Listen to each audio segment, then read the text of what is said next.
Imagine um zelador de uma pequena cidade americana. Ele dirige o seu carro usado, veste roupas gastas, mora numa casa modesta.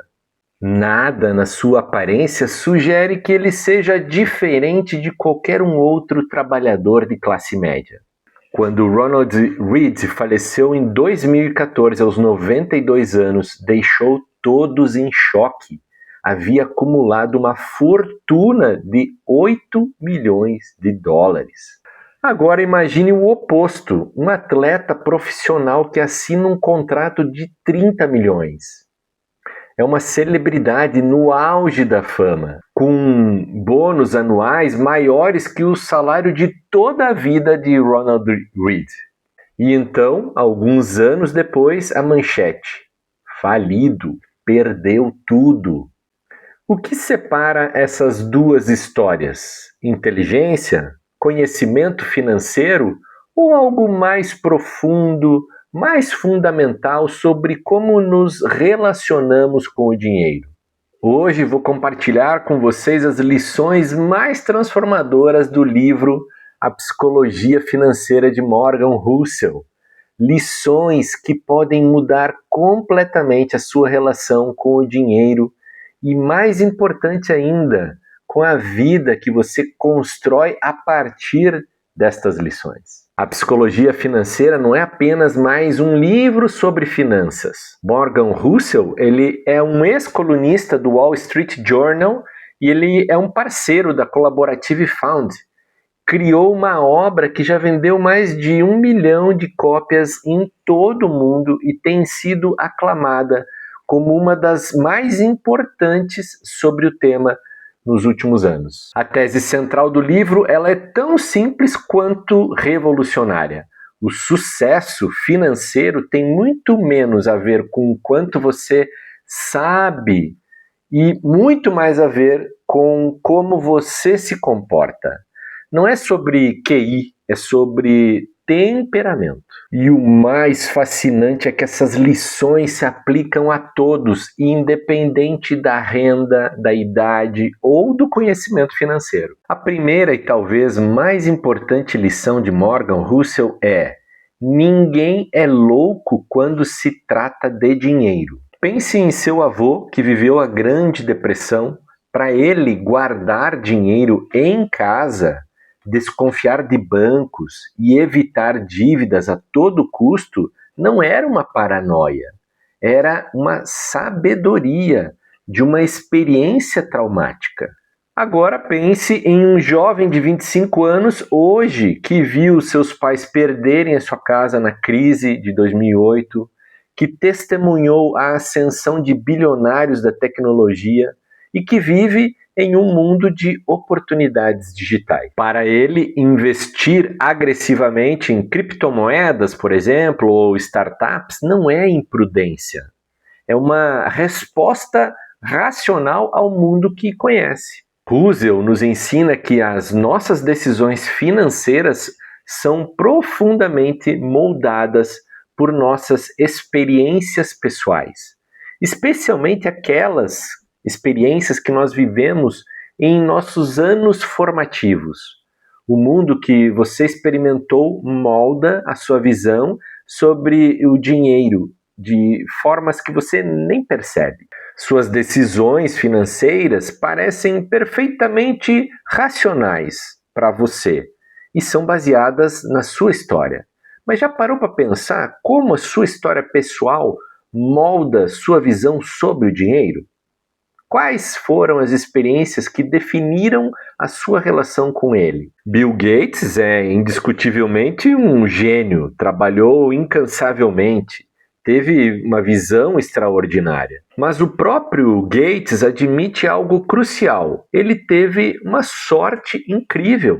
Nasceu na época certa, quando computadores estavam começando a revolucionar o mundo. Estudou em uma das poucas escolas do país que tinha acesso a computadores. Morava perto de uma das únicas empresas que permitiam que adolescentes usassem os seus computadores à noite. Como Housel destaca no livro, se Gates tivesse nascido 10 anos antes ou depois, ou em outro lugar, ou em outra classe social, a Microsoft provavelmente não existiria. Esta é a segunda grande lição: o papel da sorte e do risco nos resultados financeiros é muito maior do que geralmente admitimos. Isso não diminui o mérito de quem conquista sucesso financeiro, mas nos lembra de uma humildade que é essencial. Por mais que trabalhemos duro e tomemos decisões inteligentes, há sempre fatores que estão além do nosso controle. Richard Fusconi tinha tudo. Formado em Harvard, tornou-se vice-presidente da Merrill Lynch, uma das maiores instituições financeiras do mundo. Sua riqueza era imensa. Em 2008, Fusconi declarou falência pessoal. E o motivo? Alavancagem excessiva. Dívidas enormes para financiar um estilo de vida que era cada vez mais luxuoso. Mesmo com milhões, nunca era o bastante. E esta é a terceira lição de Russell. A armadilha do nunca é o bastante é uma das mais perigosas em finanças pessoais. Em um mundo de redes sociais e ostentação constante, é fácil cair na comparação social. Seu carro é bom até ver o do vizinho.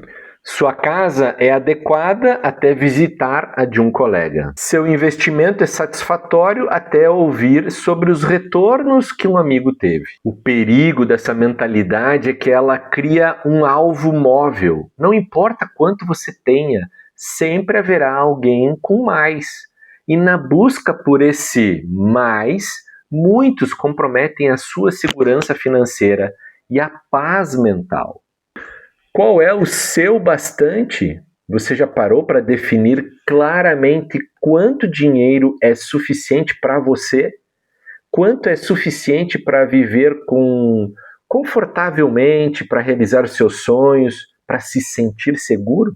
Warren Buffett, frequentemente citado como um dos maiores investidores de todos os tempos, ele tem um patrimônio estimado em mais ou menos 100 bilhões de dólares. O mais fascinante, ele acumulou 99% dessa fortuna depois dos 50 anos de idade. Não porque se tornou mais inteligente ou trabalhou mais duro na segunda metade da vida, mas porque entendeu e aproveitou o poder mais transformador em finanças, os juros compostos. Esta é a quarta lição de Russell, o poder do tempo e da consistência nos investimentos. É quase impossível de compreender intuitivamente. Einstein supostamente chamou os juros compostos de a oitava maravilha do mundo, e com razão. Quando o seu dinheiro começa a gerar dinheiro e esse novo dinheiro também gera dinheiro, cria-se um efeito exponencial que desafia a nossa intuição. Imagine que você investe R$1.000 por mês com um retorno médio aí de 10% ao ano. Após 10 anos, você vai ter aproximadamente uns 200 mil. Já é bom, né? Mas se você continuar mais 10 anos, você não terá o dobro, terá cerca de 760 mil. E após 30 anos, mais de 2 milhões. O tempo transforma pequenas ações consistentes em resultados extraordinários. Jesse Livermore foi um dos maiores traders da história de Wall Street. Nos anos 1920, a sua fortuna equivaleria a bilhões em dólares atuais. Ele era brilhante em ficar rico. Em 1940, Livermore cometeu suicídio. Estava falido pela terceira vez na vida. Essa história ilustra a quinta lição de Russell. Ficar rico e permanecer rico são habilidades completamente diferentes. Ficar rico frequentemente envolve assumir riscos, concentrar apostas, aproveitar algumas oportunidades. Permanecer rico, por outro lado, exige paranoia, diversificação, margem de segurança. E é por isso que vemos tantas histórias de pessoas que ganham fortunas e depois as perdem. Elas dominaram a primeira habilidade, mas não a segunda. E como Russell destaca, para construir riqueza, você precisa de otimismo. Para mantê-la, você precisa de um pouco de paranoia. Morgan Housel conta uma história pessoal também no livro. Quando jovem, ele trabalhou em um emprego de verão como atendente num posto de gasolina. O trabalho era bastante árduo, as horas longas de trabalho, o salário mínimo. Um dia, um cliente chegou num carro esportivo, caro, daí Russell perguntou o que ele fazia da vida. E o cliente disse: "Sou dono do meu tempo." Esta é a sexta lição e talvez a mais profunda. O maior dividendo do dinheiro não é mais coisas, é liberdade e controle sobre o seu tempo. Dinheiro que compra liberdade e tempo é dinheiro bem gasto. Dinheiro que compra coisas para impressionar pessoas que você não se importa é dinheiro desperdiçado. Russell argumenta que a verdadeira riqueza não é medida pelo tamanho da conta bancária, mas pela liberdade que ela proporciona. E liberdade para escolher o seu trabalho, liberdade para passar o tempo com quem você ama, liberdade para perseguir o que dá sentido para a sua vida. O Titanic era considerado inafundável. Tão confiantes estavam os seus construtores que economizaram em botes salva-vidas. Afinal, para que ter mais botes salva-vidas, se o navio não pode afundar? Nós sabemos bem como essa história terminou. Esta é a sétima lição de Russell, a importância de ter uma margem de segurança, um espaço para erros nas suas finanças. O futuro é imprevisível, pandemias acontecem, mercados colapsam, empregos são perdidos, emergências médicas surgem e quando não temos margem de segurança, esses eventos podem destruir décadas de construção financeira. Construir uma margem de segurança não é pessimismo, é prudência. Significa ter uma reserva de emergência robusta. Significa não esticar o seu orçamento ao limite. Significa diversificar as suas fontes de renda. Como Russell destaca, o oposto de frágil não é robusto, é antifrágil. Não queremos apenas sobreviver a choques financeiros.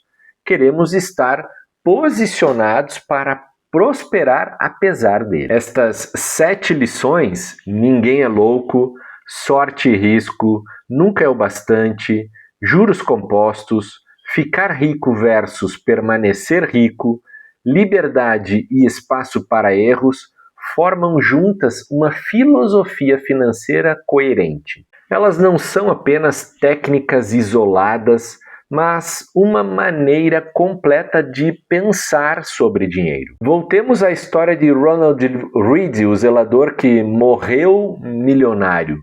Ele não era um gênio financeiro. Não tinha informações privilegiadas. O que ele tinha era comportamento. Ele vivia frugalmente, bem abaixo dos seus meios. Investia consistentemente, aproveitando o poder dos juros compostos durante décadas. Não se deixava levar pela comparação social. Definia bastante em seus próprios termos e mantinha uma enorme margem de segurança. A psicologia financeira não é sobre fórmulas mágicas, mas sobre autoconhecimento. É sobre entender como suas experiências moldaram a sua visão sobre dinheiro. É sobre definir o que sucesso financeiro significa para você, não para os outros. O zelador milionário com quem começamos não tinha conhecimentos financeiros sofisticados. O que ele tinha era comportamento, que é paciência, frugalidade, consistência e humildade. Imagine construir não apenas riqueza, mas uma relação saudável com o dinheiro. Uma relação onde o dinheiro serve aos seus valores, não o contrário. Onde suas decisões financeiras elas refletem quem você realmente é e o que realmente importa para você. Como Morgan Housel nos ensina, o sucesso financeiro não é sobre o que você sabe, mas sobre como você se comporta.